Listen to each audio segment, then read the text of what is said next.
Hello everybody, welcome back to my channel. This is Lau with Kenchan Crafts.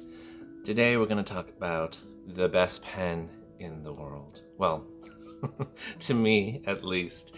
And I think if you have similar tastes to me, then this truly is the best pen. And some of you may argue with me because you might not like this brand or the writing style of this brand. That's up to you. You can argue with me in the comments section. I am open to discussion about the best pen, but I don't have anything really too bad to say about this pen. And that's not even like a subjective thing. So let's get started. It is my favorite pen, the Aurora Volterra. And this is an Aurora 88. It is part of the Aurora's Viaggio Segreto in Italia, which means secret voyages in Italy. The inspiration for these pens are traveling to 8 different cities in Italy that have its own beautiful secret to share with you. And so basically like a story behind the pen. I do love that aspect of these pens because it does just have like a more deeper meaning to each pen that I have in my collection.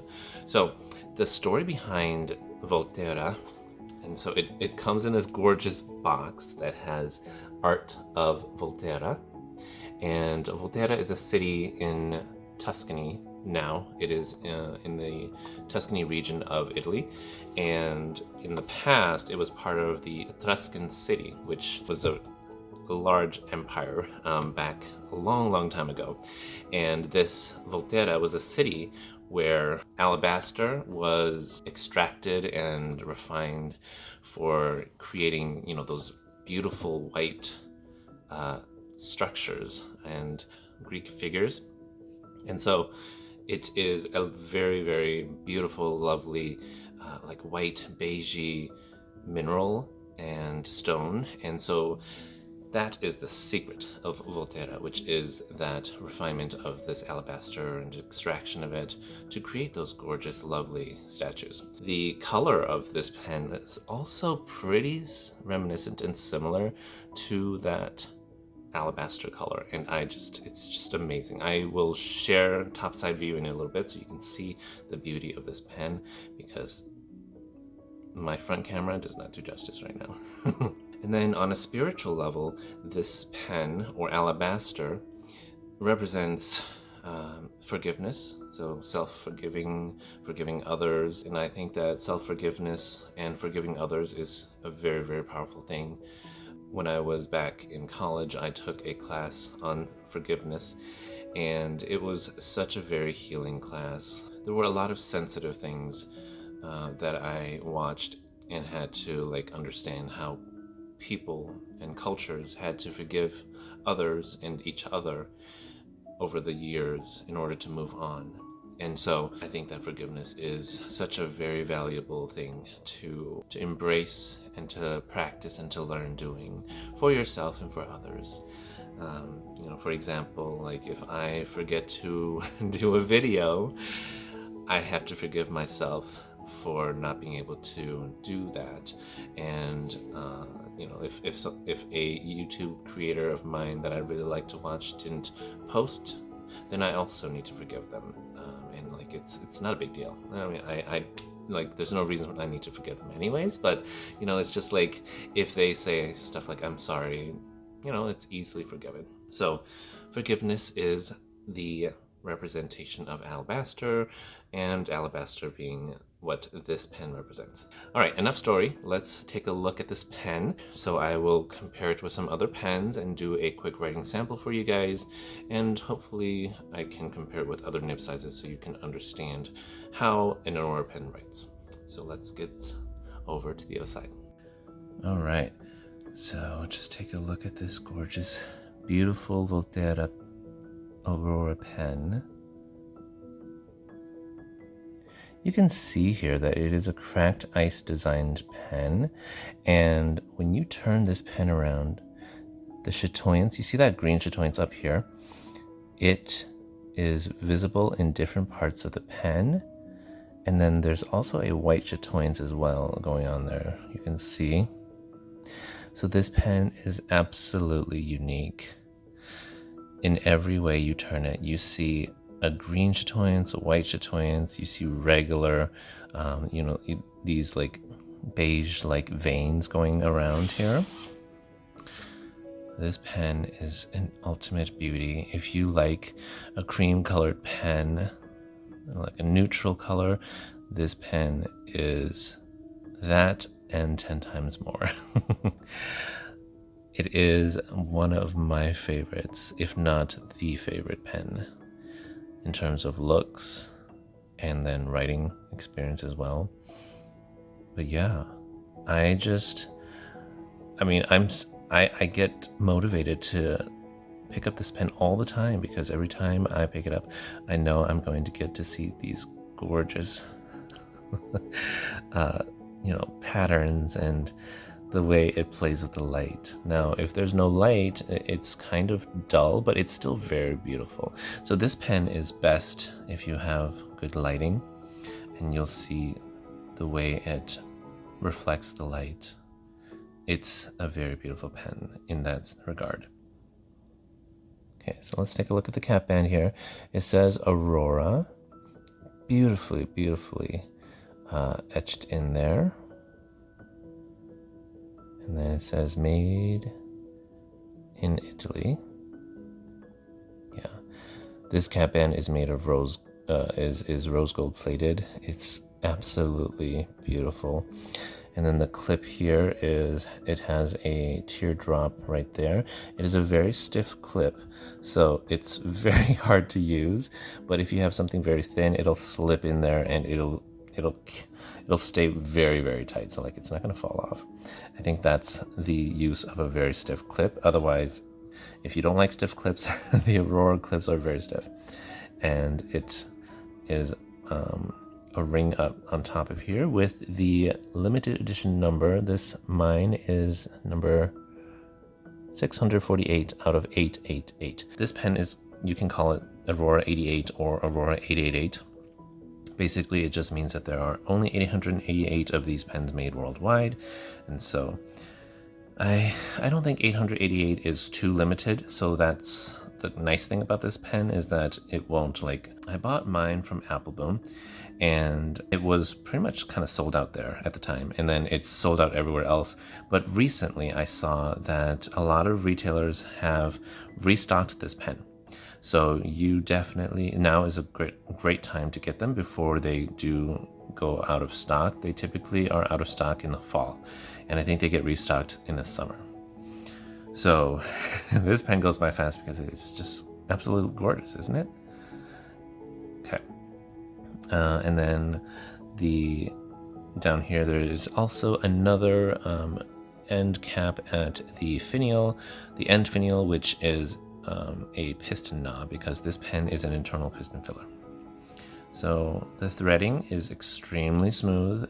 I mean, Aurora does very beautiful pens, and so their threading is top notch. Now this thread here is, oh, I forgot to say, the material of this pen is cellulose acetate. So it isn't celluloid, but it's also not a basic, a regular resin that most pens are used, or it's not acrylic either. So this material is very different from, say, Leonardo Momento Zeros or a lot of the maker pens that are made of resin. But they're all still plastic in some ways, but this is just a very luxurious feeling material, cellulose acetate. Now, when we unthread the pen, again, like I was saying earlier, the threads here are so smooth. There is no sharpness at all to it. I mean, I can feel the texture of the thread, but it is not sharp. It is quite amazing how they've done it. You can see there, it's like glossy smooth, but at the same time, it has just enough texture.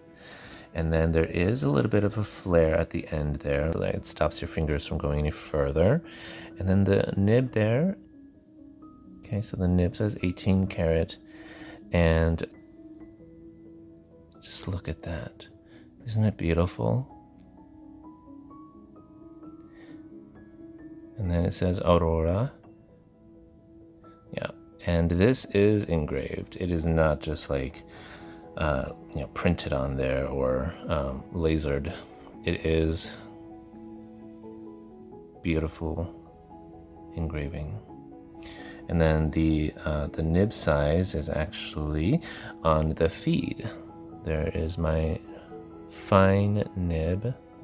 And the feed, I believe, is plastic, but this feed, and because it is plastic feed, it isn't the wettest of a pen.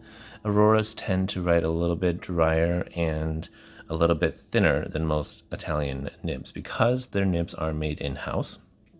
So you can see how very thin that nib is, and I love it. I love it, love it, love it. So an Aurora Fine does tend to write like a Japanese medium, like a platinum medium, which is exactly what I like. All right, and then the pen does come with an ink window. You can see there, that ink window is so seamless. There is this tiniest step down from the barrel to the ink window. This pen is pretty flushed all the way around, except for, like that smallest step right there. All right, now the cap does not have an inner cap. Like most caps have a plastic inner cap. This one does not. However, from my experience, the capping is superb. It is not one of those pens where the ink dries up a little bit if you don't use your pens for like 2-3 days. The cap does a really good job of keeping your nib and ink from drying out. This pen is a little bit translucent because it's supposed to represent alabaster, which is a translucent rock and mineral, and so the translucency of this pen lends to the fact that if you put ink in here, you will see the ink through these little cracked ice portions. And the top as well, the finial here, you can see the inner works. So that is not ink. So if I take the uncap the pen, you'll see that it is see-through. Well, kind of see-through. But you'll definitely see what's inside of the cap, and I don't see any ink residues in there. The black parts here, like I said, is just the metal inside. Okay. I will put down the exact measurements and, like the length, the weight of this pen in the description box. If that's what you're looking for, take a look at my description box below. But I'm just going to compare this with some other pens that I have that you guys might have as well. I didn't take too many pens. So we have here next to a TWSBI Eco, Leonardo Momento Zero, a Sailor Pro Gear, and a Platinum 3776. So based on this, let me just organize these from shortest to longest.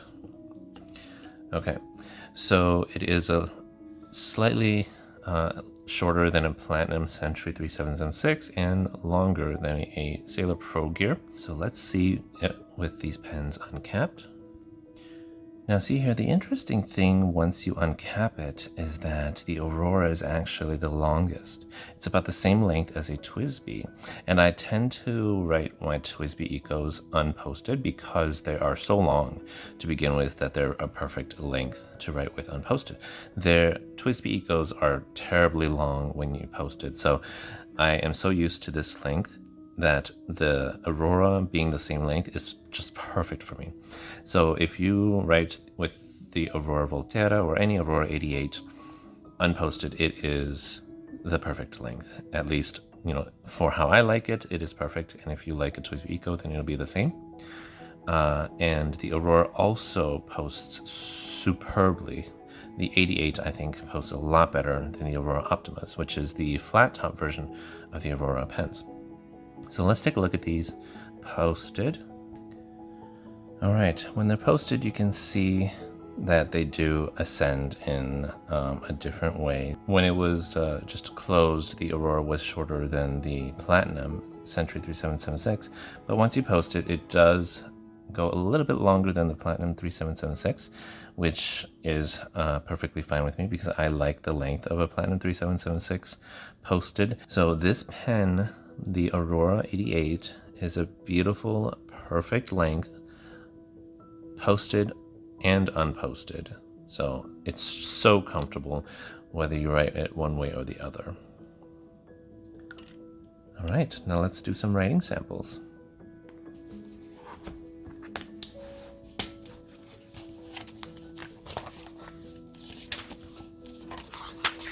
All right, so here is a writing sample of my Aurora Volterra.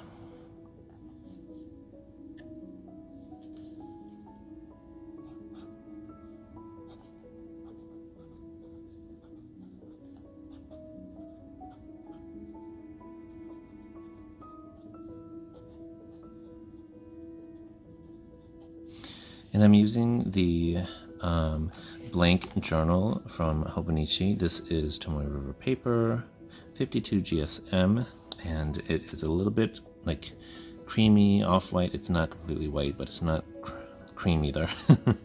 Okay, so, and I have in here, the ink is Linen Toolbar,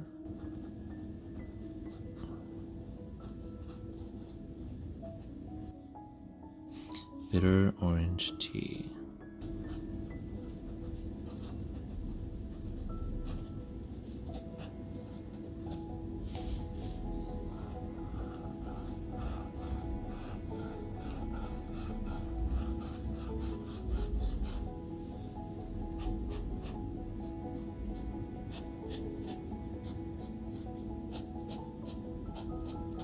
So you can see from every stroke it wrote perfectly. There was no like dry spots on any stroke. So this pen, this nib has been tuned really well, and Aurora tunes and checks their nibs before they send it out. And they're also made in-house, and so I strongly feel that 99% of the time you will get a very good nib, but if you don't get a good nib, they have a wonderful warranty, and you can definitely get your nib replaced or work with the retailer to resolve the issue.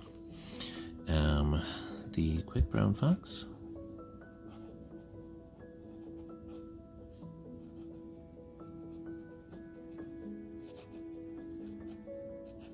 Jumps over the lazy dog. It writes so well. You can see why this is my favorite pen. There's nothing wrong with it. So it writes a very lovely thin line. I did not put too much pressure, but if you do have a heavier hand with a lot more pressure, you will hear the feedback. This pen, this nib has a lot of feedback compared to, like, say, a Pelican pen or a Pilot nib, but the feedback isn't unbearable. It is beautiful. Like this 18 karat nib, I believe, has less feedback than the 14 karat version, but I love this kind of feedback, and it is very similar to a sailor's feedback. So feedback.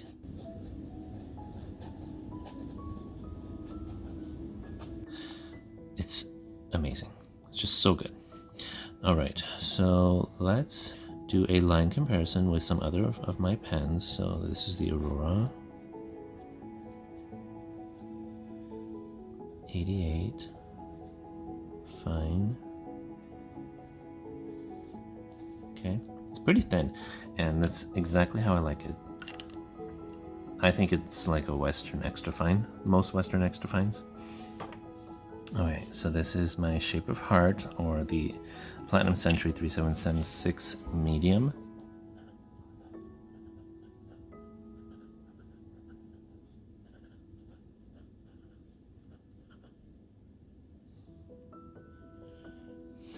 You can see in this writing here that the Aurora Fine is just slightly thicker than this Platinum medium.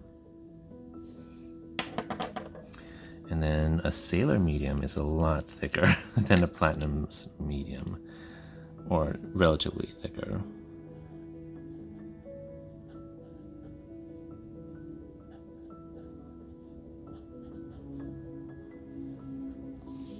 And then this is a Yovo elastic fine, which I think is like a Western medium.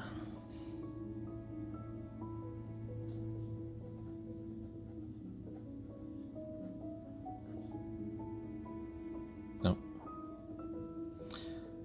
Flex fine. Okay.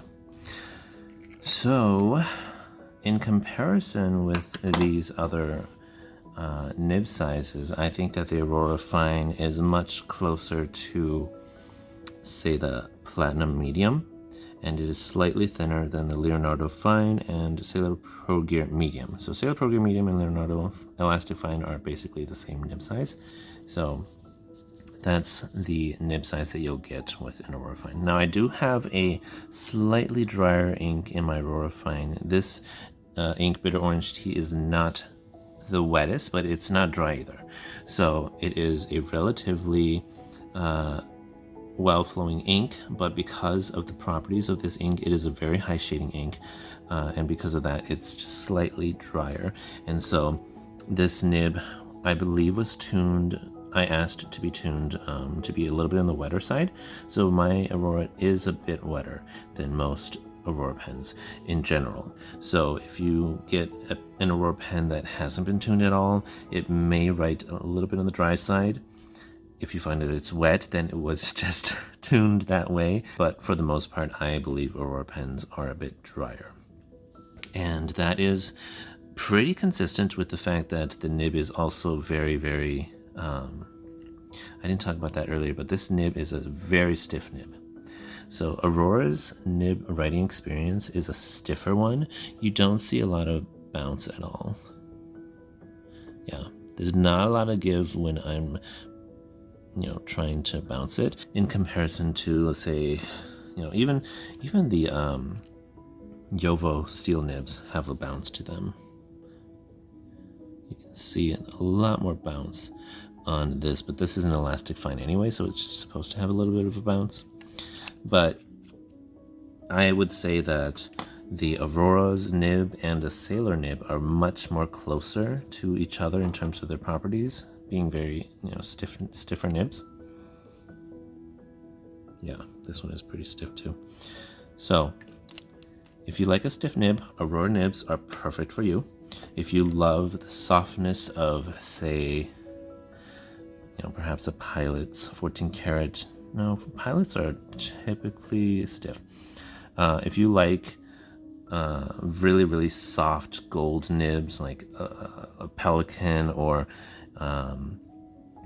Leonardo's gold nibs, they are pretty soft and like a little bit flexible. These Auroras are not. So I would not try to give any flex or line variations out of an Aurora.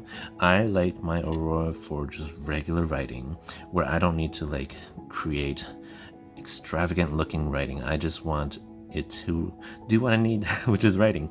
And so that's why this is my daily pen and my go-to all the time.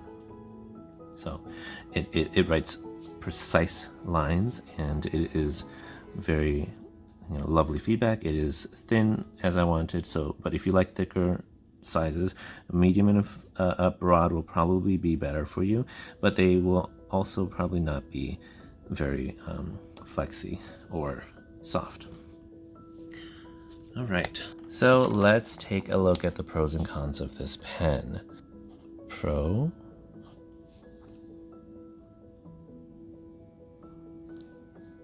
This pen is absolutely beautiful.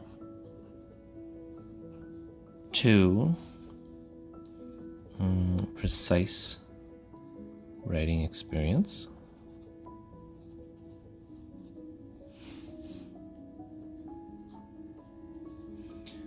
Comfortable.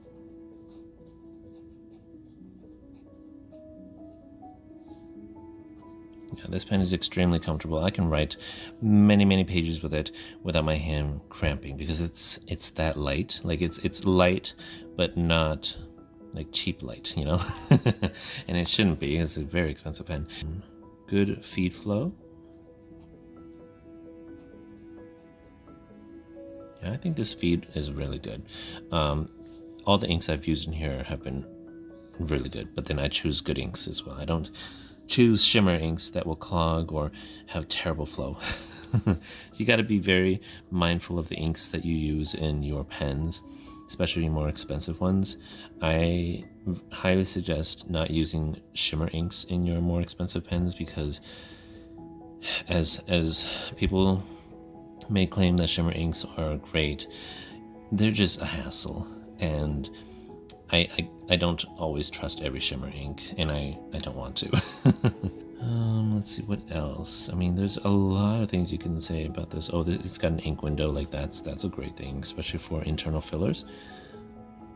And the ink window is absolutely just seamless.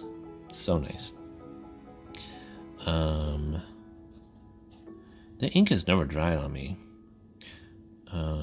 Airtight capping. So now let's talk about the cons. There are a few cons to this pen that I think in general are cons. But if this is not, you know, if you can bypass some of these cons, then it's not really a con.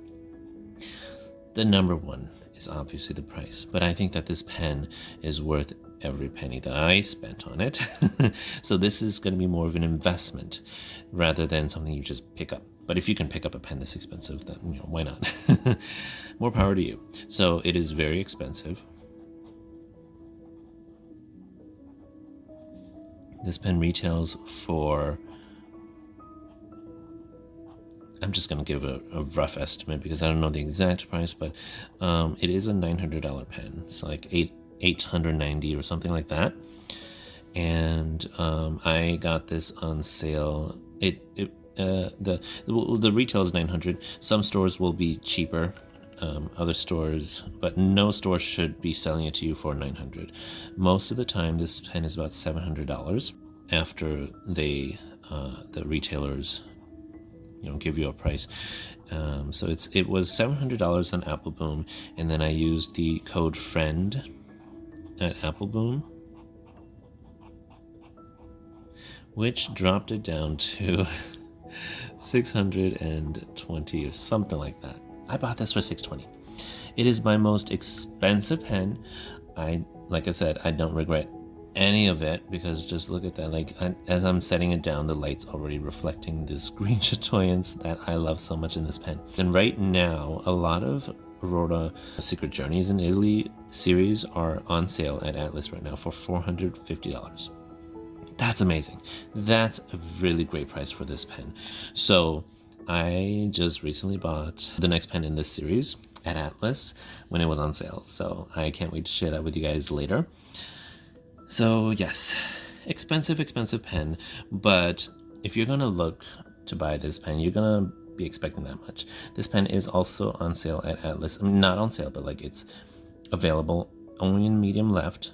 And it's such an amazing pen that I don't like it. It's not a pen that is going to sit on the shelf. People are going to buy this pen. So if you want yours, you have to save up for such, you know, an expensive pen. They do not typically put this on half-off sales. So yes, you'll expect to spend somewhere between $500 to $700 on this pen. Okay, so another con that I think that could be a deal breaker. See, the thing is, I don't think this is a con, but it is a stiffer nib. So, and I know that a lot of people don't like stiffer nibs. I'm going to put it both in pro and con. Because this is really up to personal preference. A lot of steel nibs are stiffer, but this is a stiff gold nib. So I'll put that in the cons because most people expect a gold nib to be soft and create line variations. Those, because it's a stiffer nib, no line variation.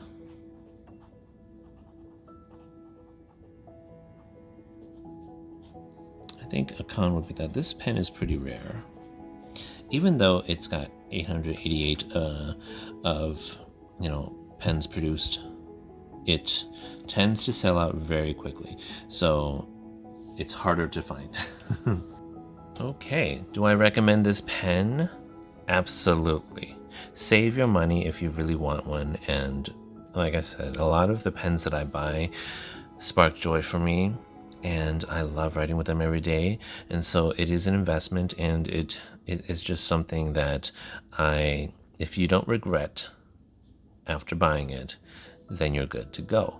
But if you do regret a pen because it's very costly and it doesn't meet your needs, you can definitely, just return them. But for what I am sharing with you guys today, this pen checks everything that I want in a pen. And if it's too much for you, you can live vicariously through me too. So, if you have any questions about this pen or this video, put it down in the comments. Remember to leave a like and subscribe to my channel if you're not subscribed yet. And, I would really appreciate that. So, if you found this video helpful, leave a thumbs up. And I will see you in the next video. Bye.